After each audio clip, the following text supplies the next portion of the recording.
We're getting an inside look at a workplace shooting that left the gunman dead and shut down an office building around Hamilton Place Mall in June. Police reports say this man, John Schultz, worked at the Air Pollution Control Bureau on the 3rd floor.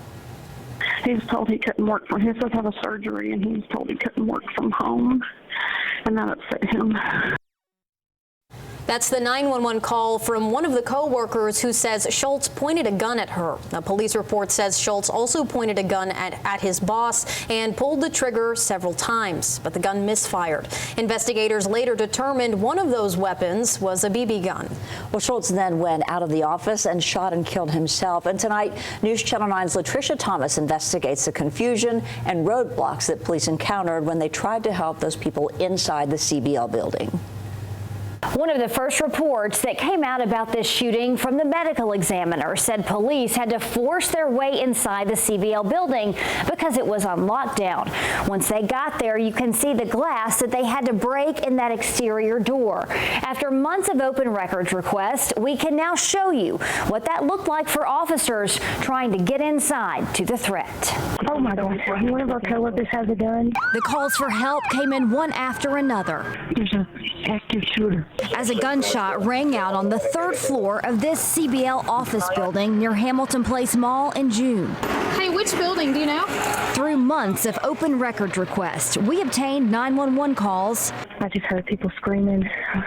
Everybody was running. And hours of body camera footage from Chattanooga police, showing officers and deputies rushing to the scene. No active shots yet. But these videos also show law enforcement trying to get in the office building. As time and time again, they ran into obstacles. Locked doors.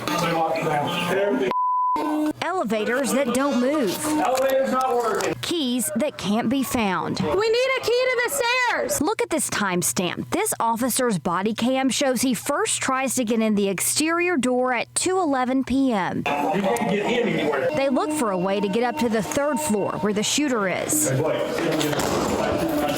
For 12 minutes until they're able to break the lock on the door. And I heard a gunshot go off, and I don't know what happened, but I don't want to leave this office. I'm terrified. Also on the 3rd floor, one of the shooter's co-workers hides in an office on the phone with dispatch. And he was holding a gun at me. Yes, and our boss. Hamilton Place Mall, owned by CBL, employs their own security guards.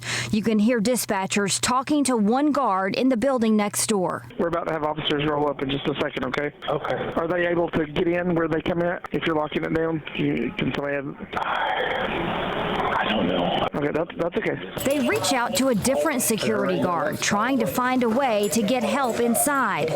I'm the police kid. I can help you. They need keys that can get in that building. Yes, I'm headed there now. CBL wouldn't do an interview with us to answer our questions about accessibility for law enforcement, but they told us in a statement the decision to lock down both buildings was made immediately to prevent any suspects from moving freely throughout the property. Officers find an employee with a badge to get them in a locked stairwell. Can we get a fire task force to break one of these doors open? Another group uses a ram to get past a different locked door on a higher floor. On this day, they found the gunman who shot himself and didn't end up hurting anyone else. But for those waiting to know the danger is gone, It's taking so long. They've been standing out there a long time. Your building is pretty secure, so you have to have a badge or some type of key to get in. every moment counts. Last room. I'm in here. Help! Can I trust you? Okay. I'm not coming in. Latricia Thomas, News Channel 9. And we also discovered that some protocols are changing. The CBL spokesperson told us, quote, in the months following the incident, we have worked closely with the Chattanooga Police Department and other first responders to refine protocols, end quote. The Chattanooga Police Department also told us in the 6 months since the incident, they've been working with the company to, quote, closely review, refine, and revise response plans where necessary, end quote.